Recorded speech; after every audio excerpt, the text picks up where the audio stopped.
Hello बच्चों। नमस्कार, कैसे हैं आप सब लोग। उम्मीद है शानदार, जिंदाबाद, जबरदस्त होंगे। एसएससी जीडी के बच्चों से, मैं कहूँगा सफल बच्चों से बहुत दिन बाद मुलाकात हो रही है। और उम्मीद है कि आपको अपनी चॉइस की पोस्ट मिले, ना केवल सिलेक्शन हो बल्कि आपने जो पोस्ट चुनी है कि मुझे यही मिलनी चाहिए वो मिले, ऐसी मेरी शुभकामनाएं आप लोगों के साथ हैं। बच्चे कुछ आज जरूरी जानकारी लेने आया हूं जिसको मार्क्स आने के बाद बच्चे के मन में क्या क्या सवाल उठते होंगे, उन सवालों के जवाब इस वीडियो में आपको मिल जाएंगे, है ना। मार्क्स आने के बाद बहुत सारे सवाल आपके मन में उठते होंगे। तो अब बच्चों, मार्क्स कैसे देखने पहले तो सबको बता देता हूं, क्योंकि जो जीडी के बच्चे हैं उनको हो सकता है किसी को मार्क्स देखने ही ना आ रहे हों। तो ये एक नोटिस आ चुका है, जो पहले ये 27 अप्रैल को आने थे मार्क्स, फिर उन्होंने डेट चेंज करके और ये कर दिया है अब 8 मई से 23 मई तक ही ये मार्क्स आपको दिखेंगे। लगभग 15 दिन है, काफ़ी है। तो 15-16 दिन आप अपने मार्क्स देख पाओगे, उसके बाद आप अपना कोई भी रिजल्ट नहीं निकाल पाओगे। तो अगर आपको अपने मार्क्स देखने हैं, कहीं आगे किसी को अपनी मार्कशीट भेजनी है, तो स्क्रीनशॉट रख करके ले करके सेव कर लो उसको कहीं पे, ठीक है, वरना फिर नहीं देख पाओगे 23 मई के बाद। फिर मत कहना कि सर मार्क्स कहाँ दिखेंगे, कैसे दिखेंगे, फिर हम कुछ हेल्प नहीं कर पाएंगे। तो बच्चों, कैसे देखने हैं, आप जब एसएससी की साइट पे जाते हैं तो वहां पर यूजर नेम यानी रजिस्ट्रेशन नंबर डालना है और पासवर्ड डालना है। ये आपके एडमिट कार्ड पर होंगे दोनों। इन्हें डालते ही आपका ये इस तरह का आ जाएगा, एसएससी जीडी है क्योंकि उसी के पासवर्ड वगैरह है वो। यहाँ पर रजिस्ट्रेशन नंबर फिर डाल देंगे और सबमिट कर देंगे। तो ये इस पे क्लिक करके, है ना, सब आ रहा होगा रिजल्ट मार्क्स। जैसे ही आप इसको डालते हैं तो यहाँ पर इसके बाद आपके मार्कशीट खुल जाती है, ठीक है बच्चों।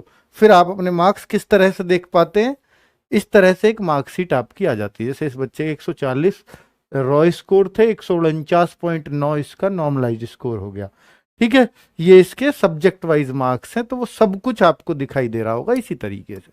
चलिए, ये बातें तो क्लियर हो गई होंगी कि भाई कैसे क्या करना है। गूगल फॉर्म अवश्य भरें। एक गूगल फॉर्म आपको दिख रहा है बच्चों, एक पिन में, पिन कमेंट कर रखा है लाइव में, आप देख पा रहे होंगे। उस पर क्लिक करते ही आप गूगल फॉर्म एक फिल कर देंगे। उसके फायदे मैं आपको बता रहा हूँ गूगल फॉर्म के, क्योंकि मैं डेटा पे बात करता हूँ बच्चों। तो ये फॉर्म सब फिल कर दें, बाद में कर देना, पहले वीडियो देख लीजिएगा। उसमें क्या क्या है फॉर्म में मैं बता दूंगा कैसे कैसे फिल करना है। उसके बहुत फायदे आपको आपको ही मिलने वाले हैं। दरअसल मैं जो गूगल फॉर्म में भरवाऊंगा ना, कल या परसों यानी 48 घंटे के अंदर एक और वीडियो लाऊंगा जिसका डेटा आप सबके सामने दिखाऊंगा, पब्लिक करूंगा।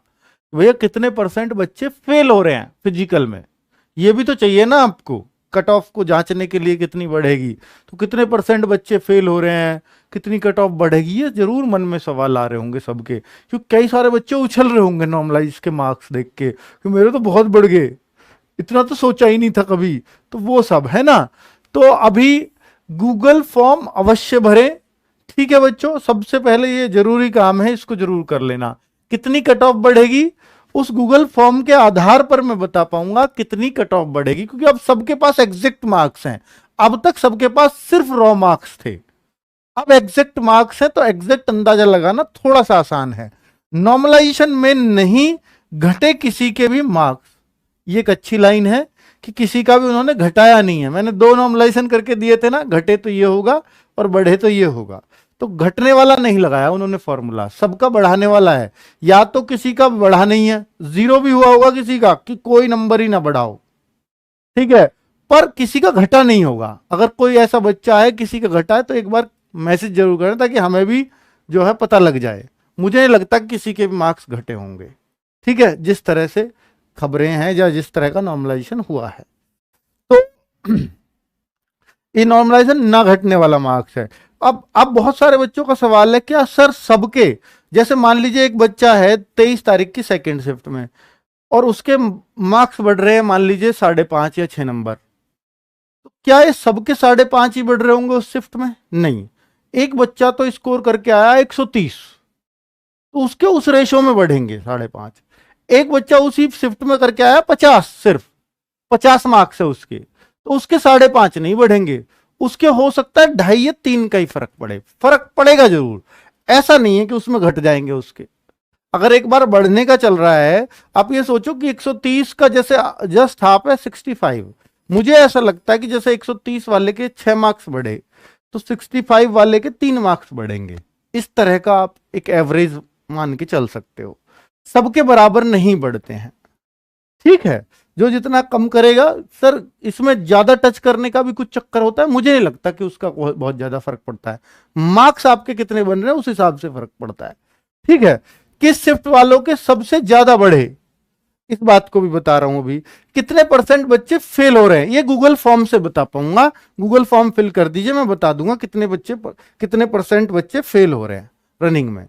देखिए एक बच्चा है, इसके मार्क्स मैंने आपको भी दिखाए थे कि ये इसके 140 रॉ मार्क्स हैं और 149.93 हो गए, यानी लगभग 150 मार्क्स हो गए इसके।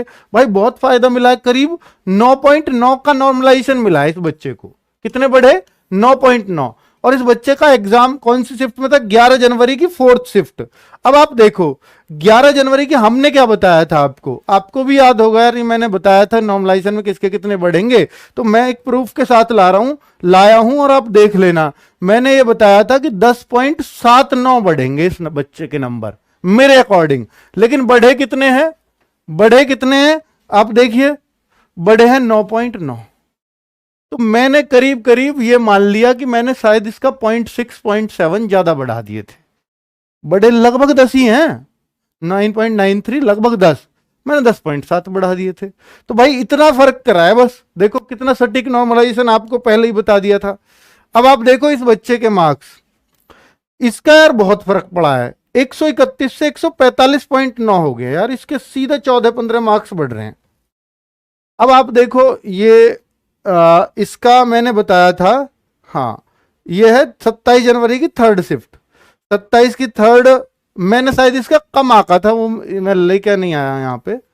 27 की 3rd का कम आका था बच्चों, इसका मैंने मेरे ख्याल से शायद 9-10 नंबर बताया होगा, ठीक है। वो भी मेरे से स्क्रीनशॉट छूट गया, कोई बात नहीं। अब मैं आगे बता देता हूं। एक और बच्चा, इसका है 23 तारीख की 2nd शिफ्ट। इसके मार्क्स है 5.4 की वृद्धि हुई है, 5.49, तो लगभग 5.5 ही हो गई, 5.5। अब आप देखो बच्चों, इतना सटीक एनालिसिस कर पाना अपने आप में मुश्किल होता है। 23 तारीख की 2nd शिफ्ट ये रही, तो 6.8, यानी ये करीब मैंने एक नंबर इसका ज्यादा ही बढ़ाया है, तो इससे कम ही बढ़ा है, ठीक है। जो मैंने बढ़ाया उससे कम बढ़ा है थोड़ा सा, यहां भी उतना ही फर्क आ रहा है। तो 5.5 और मैंने इसके लगभग 6.5 बढ़ा दिए थे, तो इतना फर्क पड़ रहा है ना बच्चों। चलो बहुत बढ़िया। अब एक 17 जनवरी का देखिए 2nd शिफ्ट वाला बच्चा है, इसके 117 रॉ मार्क्स हैं। इसका देखो सबसे ज्यादा फायदा इसमें, या एक और शिफ्ट 13 जनवरी की कोई सी शिफ्ट थी वो जो मैंने सबसे ज्यादा बताई थी, ये मैंने दूसरे नंबर पे बताई थी सबसे ज्यादा। इसमें मैंने 13 मार्क्स का नॉर्मलाइजेशन बताया था,